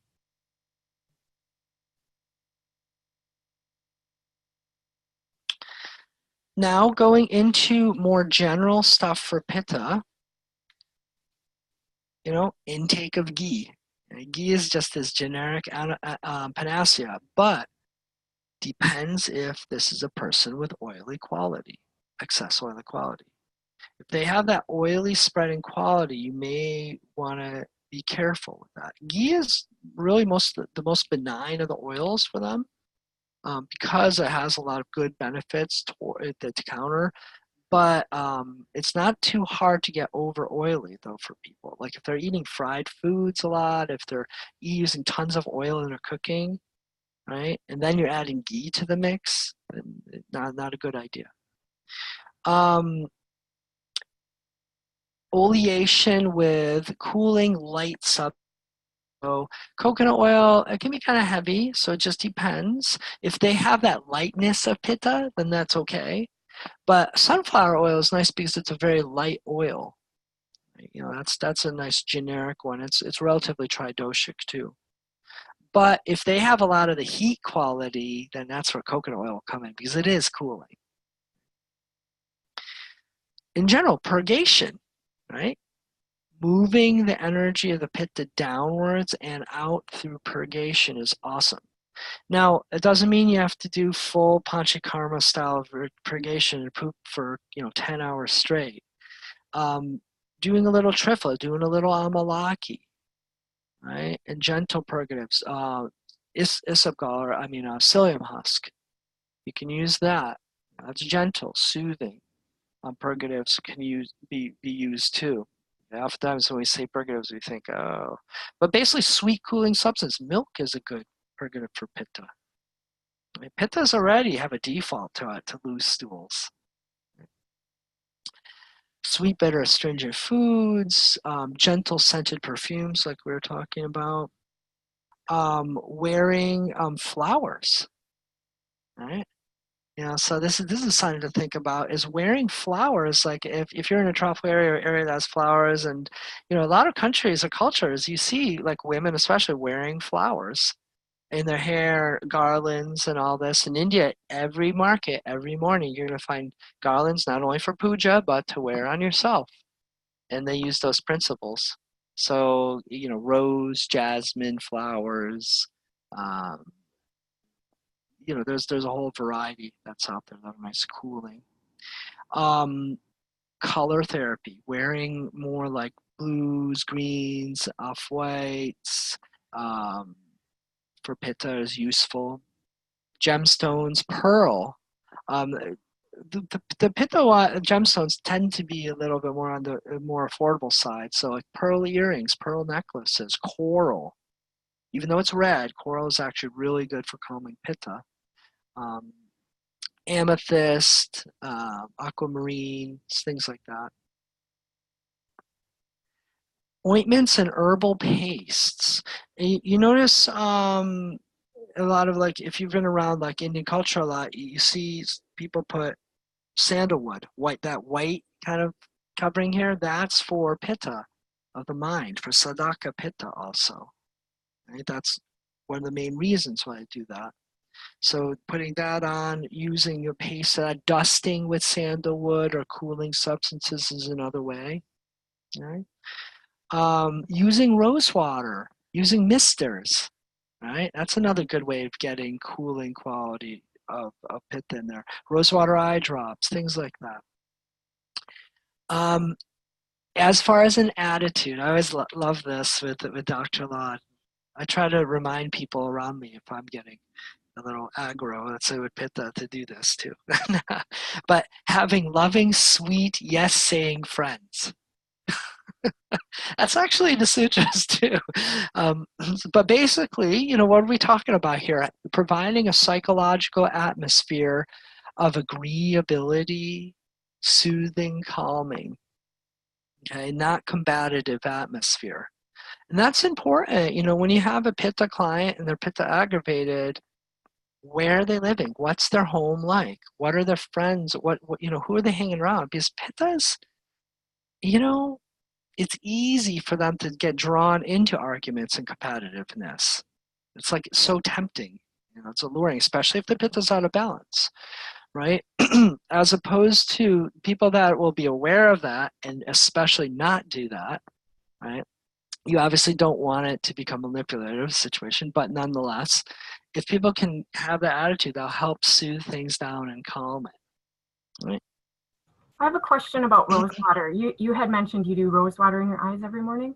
Mm-hmm. Do you have a recommended brand for that? Because I know some are... The Edgar Casey brand, because it's just high quality. It doesn't have anything mixed in. It's like, say, you know, a lot of stuff that you get from like South America and stuff, because that's part of the culture. They have a lot of crazy stuff put into those. You know, so you have to make sure you get pure rose water, like a pure hydrosol. Edgar Casey in America is, or in USA, is a really good brand. You can get it at any health food store. You know. And it has to be sterile too. It can't be like sitting in an open bottle because it's your eyes. It's important to have it sterile. So napping in a cool room during the summer. So making sure you're getting cool times in shade times, not being out and exposed to summer heat a lot. Like I've been going out for lunch to stay outside, but it's so tempting to sit in the sun. But it's getting hot around where I am, and probably where you are. You know, depends where you are. But so just being mindful of those things is not like just hanging out for a long time. Like sunbathing, like if you're gonna go to the beach, midday isn't the best idea. Like it's better to go in the morning or evening for pittas, let's say. Sitting in cool gardens in nature, in cool atmospheres, you know, maybe with fans on, drinking cool milk with rock candy, sweetened milk, and so on. Right, cooler drinks. Pittas are the ones that can take ice water. Right. You know, it's even though it's like the Ayurvedic no-no, but if it's summertime and you're getting overheated and you're going to get close to heat exhaustion, drink some ice water. Don't eat right near, but drink it between meals. It'll be great. It'll cool you off, right? So pittas can pull that off.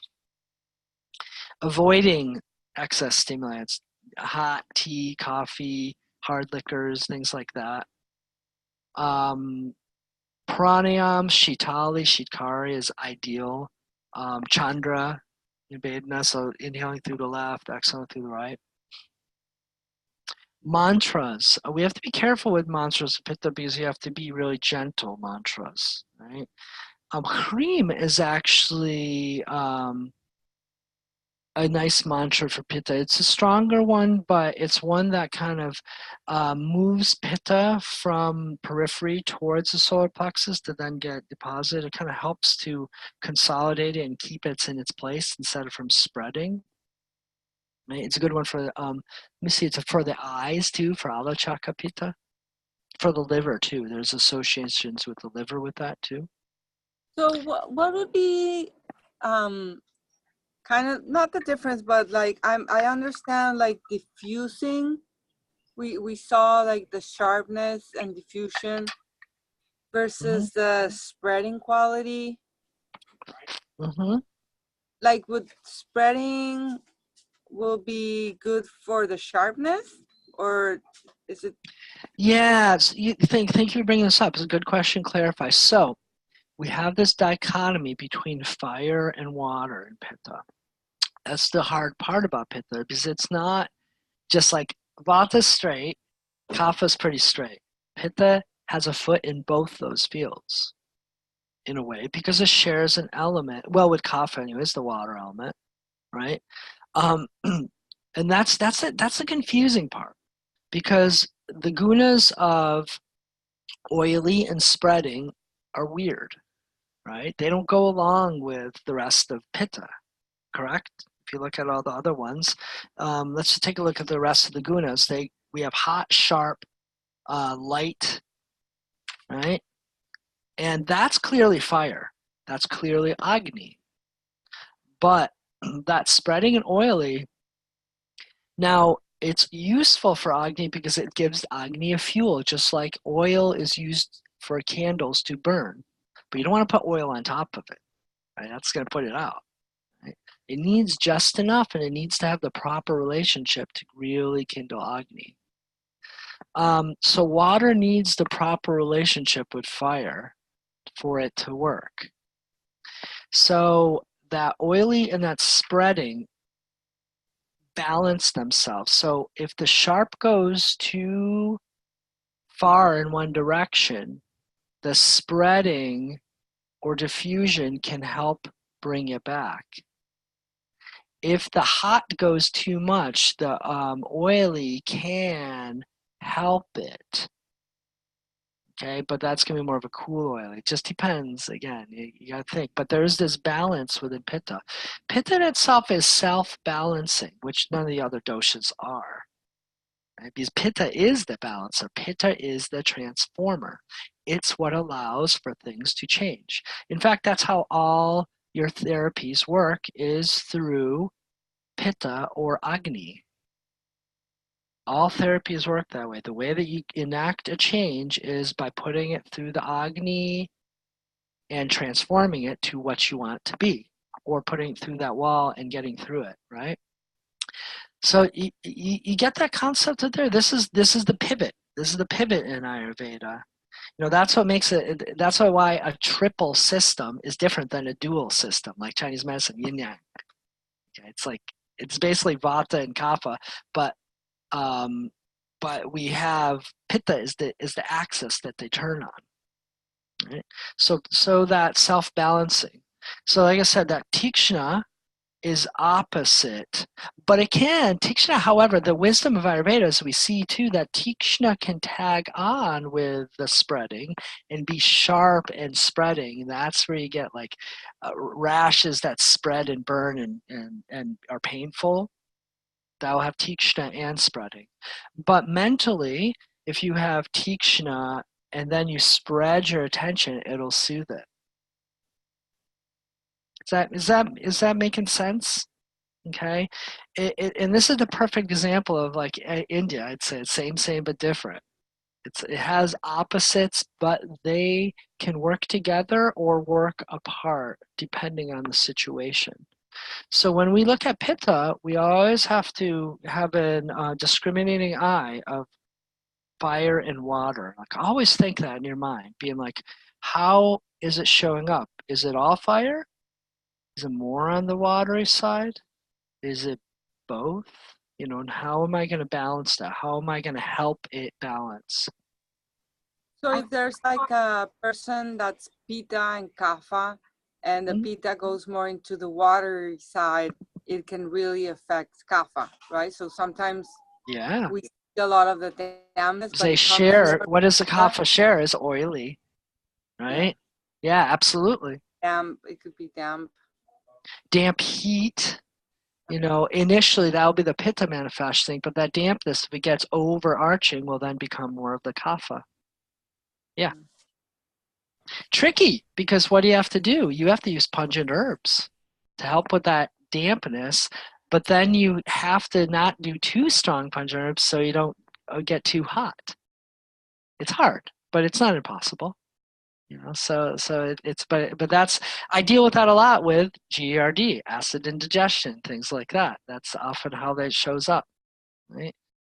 You got to either. An extreme Pitta thing happened. It happened to a child, like a 1-year-old. She had a reaction to a vaccine, and it set off this syndrome in her where her first layer of skin actually got burned off, and her eyelids got stuck to her eyes. They had to surgically in her eye, and it broke my heart. But I was like, what would Ayurveda say about this? You know, because they're treating it with the Western way, like they're trying to figure out what to do, and surgery, her eyeballs and everything, her eyelids. I'm like, I wonder what would Ayurveda. Well, that's clear asatmia. That means intolerance, and that's a severe reaction, you know, to something, which it triggered in like almost like an autoimmune reaction in the child. I was actually having a conversation a little bit about that. Extremely rare, of course. You know, and it's like the big question is here, what was in that vaccine? If they had some preservatives, that's really a big thing. You know, so, and what was going on with the child beforehand? Likely she had some pretty severe stuff going on. There was probably some really strong allergies she has and all kinds of other stuff too. So it's just like a needle that broke the camel's back kind of reaction, likely. So those are some questions. But yeah, the reactions can occur. Let me finish up here. Just a couple of things to talk about is some of the key herbs for Pitta. Pitta proteonics are Shatavari and Guduchi. Brahmi is Madukaparni. The Godakola is also. I like to kind of call that one too. Now,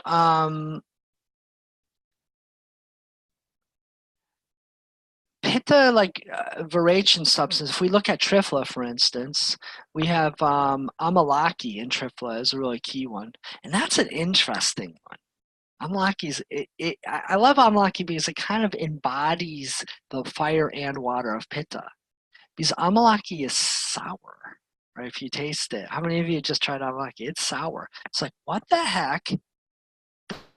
Herb fall into the Pitta category, but it's the prabhav of it because the sour will disperse the water, and I mean that the heat aspect of the sour disperse the water, but the water part of it will soothe the fire. It's the inverse kind of in it. That's the beauty of Amalaki. It has that dual quality because it just never makes sense to me. Like every time I put it in form and I taste it, it's like, man, it gets sour. It's like, why do I want to give this to someone that has indigestion? But it works because it deals with both in the right way. So it's a great herb for that. Bhumi Amalaki I use a lot. That's another good herb with Pitta because it's Bhumi Amalaki works with the Bhuta Agnis with the liver. It cleans out the liver. So I often use that instead of the Triphala or Amalaki with people. Especially when you don't want to use Haritaki or Triphala or stuff when someone is using substances, let's say. I wouldn't want to use the Triphala. It doesn't work well with that. So Bhumi Amalaki is a great thing for that. Let's talk about Samapitta. So this would be important to talk about.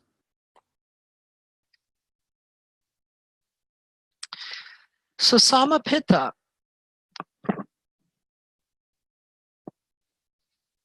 first of all, smell.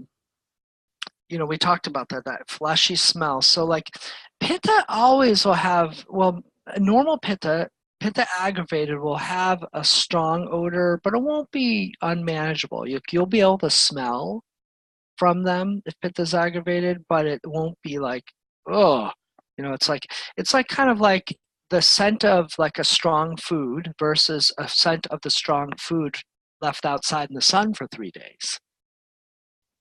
Everybody kind of get that? So Pitta will have they call it the normal Pitta smell. So they may have a little like a stronger scent, but the fermented, that kind of nasty quality, that will show Sama Pitta. Okay, so think about that. Think, in your mind, think about like, okay, there's a scent that's a natural scent. It's a strong scent, but then if it sits out for 3 days, ooh, it'll have that scent, but then it'll be tweaked, so that's the ama. Now, healthy Pitta will show, or well, I would say aggravated Pitta that's without ama will normally be more like a reddish, pinkish. You'll see more of those kind of coloration, maybe a little on the yellowish side, whereas darker yellow, a strong yellow, greenish, with let's say a tongue coating and all this, or even in the face you'll see some of that, or on the body that's kind of like coloration, will be more of ama, okay, with the ama. And you can see it with people who have jaundice, and that's ama, it's a liver issue with ama, and their eyes are yellow, but they're like really yellow. Or for that matter, if the urine is really dark yellow, as opposed to just having this mellow kind of light yellow, maybe some pittas happen in there, but when it's dark yellow and so on, it has a bad smell. Well, there's ama. Now, pitta taste, this taste that someone may have in their mouth, will have some sourness, but very lightly sour maybe, but it'll be more of a pungent, kind of like heat, pungency taste. Whereas with ama, you're gonna have more of a bitter and sour taste come up. So if someone's complains like, God, I just have this really bitter taste in my mouth. Ama, sama pitta. When you have nirama pitta, like will often show up more like hot and with more like liquidy. With ama, it's going to be more thick, heavy, stagnant, coagulated. Okay, so with nirama pitta, without ama, you're going to see more like classical tikshna agni, in which someone's like really hungry, but they have a lightness. They have this lightness to their stomach and digestion. Whereas someone with a tikshna agni, but with more that manda kind of quality, tikshna manda, that's going to be with ama oftentimes. You have to kind of burn through that.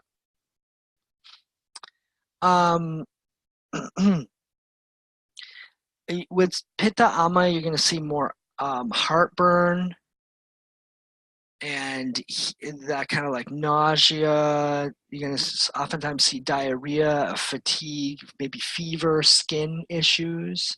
Just trying to get out of the body through that way. Whereas with nirama, that won't be as present. And you won't see much of a coating on their tongue. They may be high in pitta, but you're not going to see the coating necessarily. It won't be showing up there. The tongue may be clean, but it'll be kind of pink, red, maybe even raised papillae, but it won't have the ama. Okay, so those are some ways that you can tell about sama and nirama pitta. Any questions about that? Yes, like appetite. Usually, pittas have strong appetite, but when you have sama pitta, could that change into? Oh yeah, yeah. Okay. Yeah, it's just the appetite is, they may have, want to eat, but then they immediately get indigestion or it's fermenting. It's kind of like you feel full, but you kind of still want to eat or not. That's as opposed to if it's nirama pitta, you just want to eat. You just want to eat all the time, but usually it's not too much indigestion and stuff. You just have this strong agni, but it's just burning it off. So the classic example of tikshna agni is a fire so strong that it just burns the food. So with nirama, it's going to burn the food, and there isn't going to be much smoke. With sama, it's going to burn the food and make a ton of smoke and like melted stuff to sit there. Okay. So that's sort of the imagery that we want to have.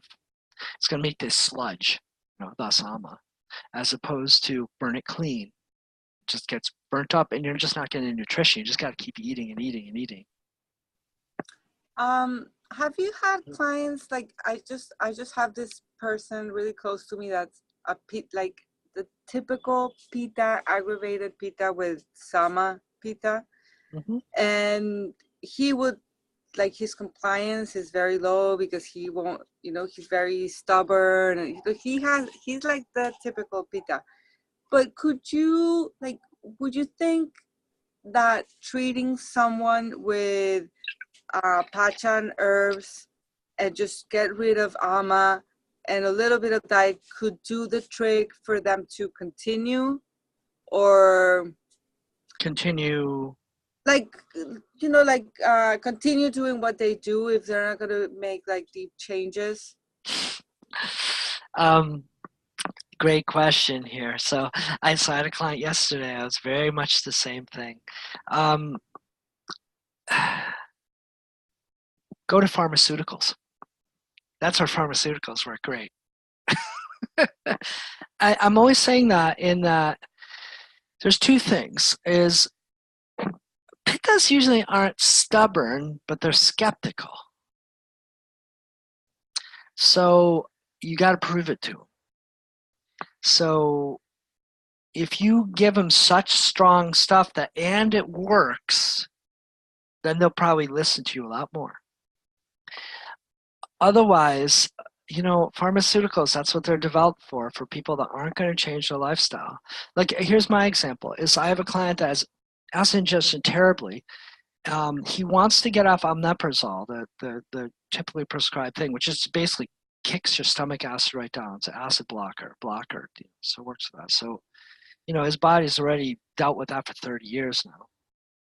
But he came in and he was like, oh, he takes like meticulous notes. I mean, I've never seen anyone that's like, he knows everything he ate every day, how much he slept. He rates his energy level from 1 to 10. It's crazy, right? But the first 2 weeks he was with me, on 30, he came back like, oh my God, I have great energy. I've only used omeprazole once or twice in this month. This is amazing.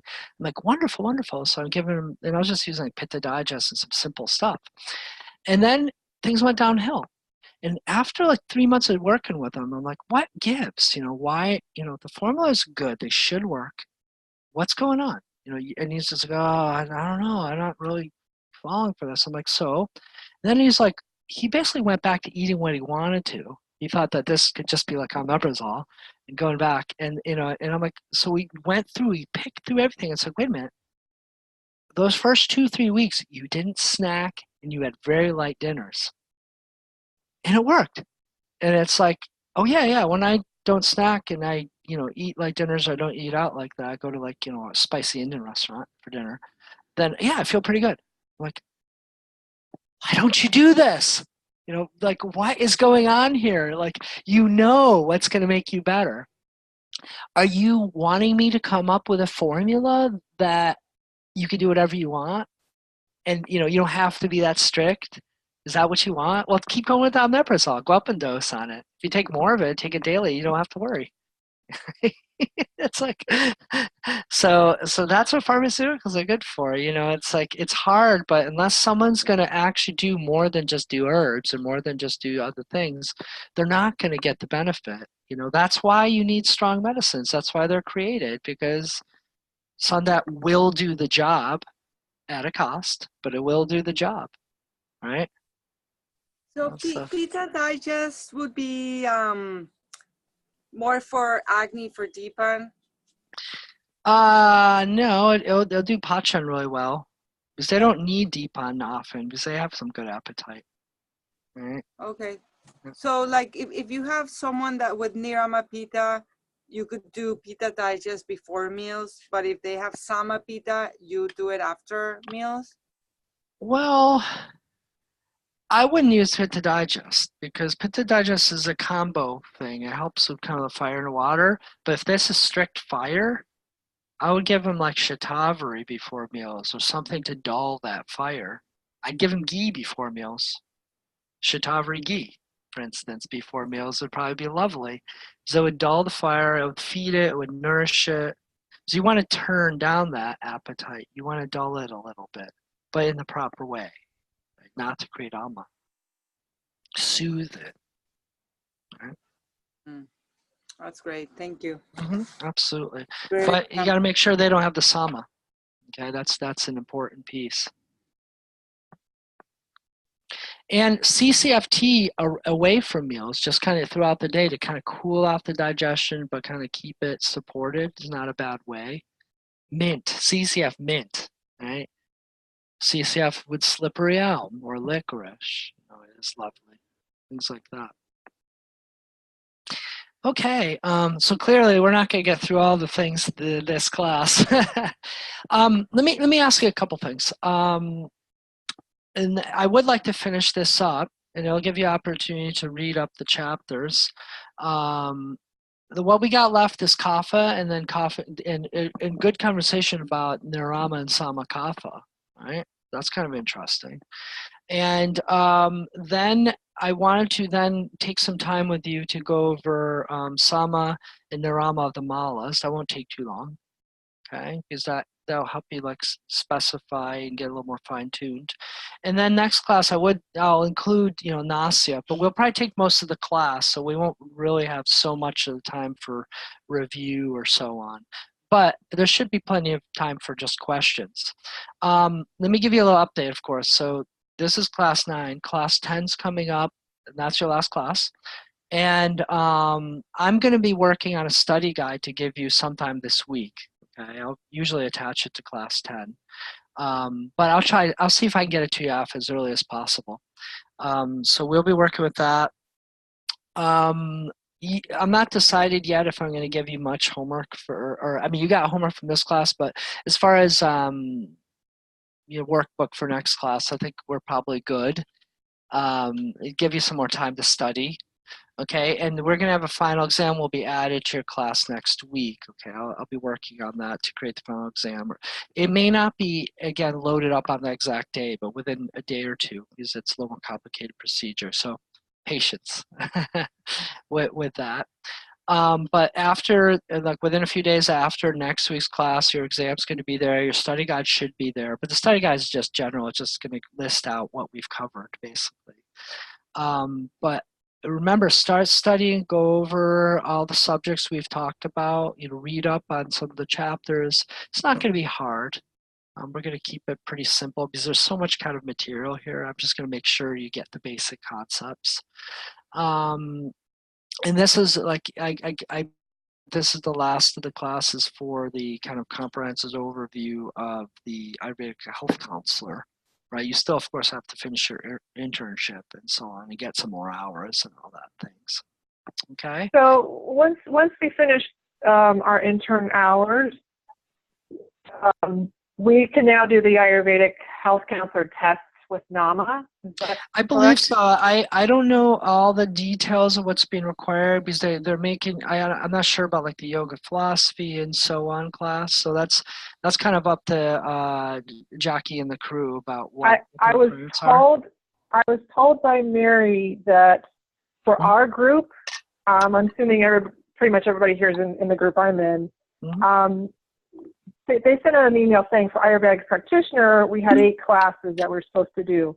And yoga philosophy was listed on that. And I asked her, did I get credit for when I took it? And she said, for your group, you are required to do clinical assessment and not yoga philosophy. So we're not supposed to do, we don't have to do yoga philosophy. So these are things I don't know. Yeah, because it's like you guys are kind of the special test group and stuff like that, and you've kind of been with it. You've done all these various other, so it's like you're not like the typical group, or not like this next round, which are kind of going through a different slight curriculum change.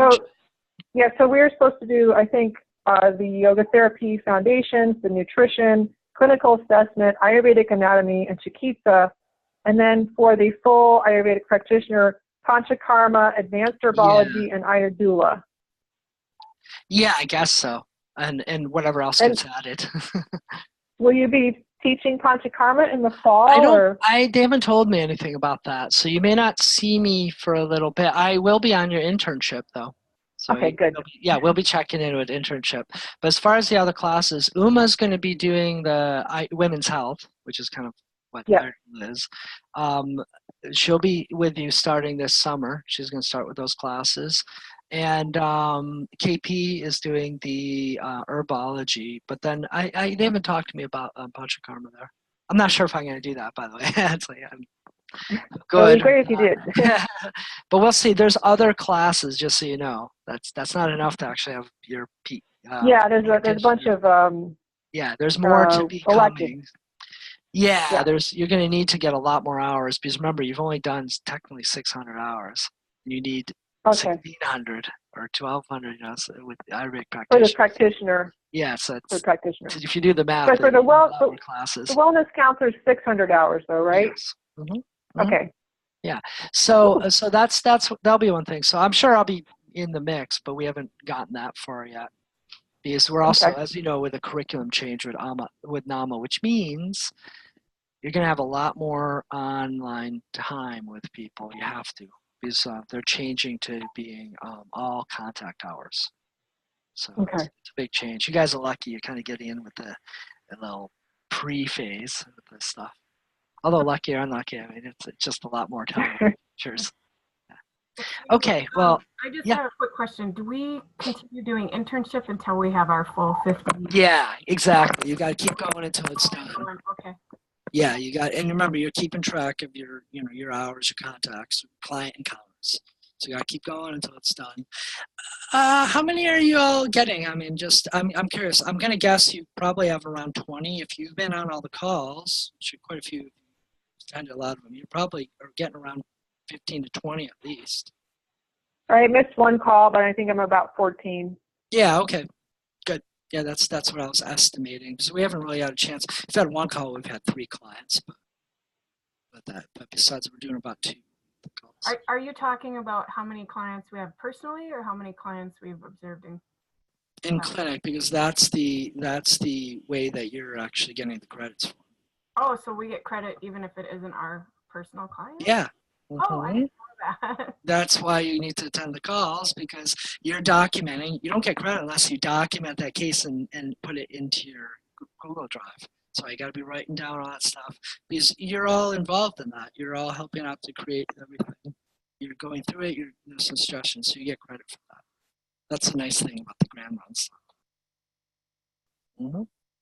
Okay, great. Well, I will see you next week. Like I said, we'll have the final class, and then summer semester kicks in, and you'll be seeing me for internship. And I'm going to try to sit in with KP's class. So that'll be fun. You know, if I can sit in, I probably won't make it every time, but I'll try to be in there and rack his brain about some fun things too. So. Good. Okay, you all take care.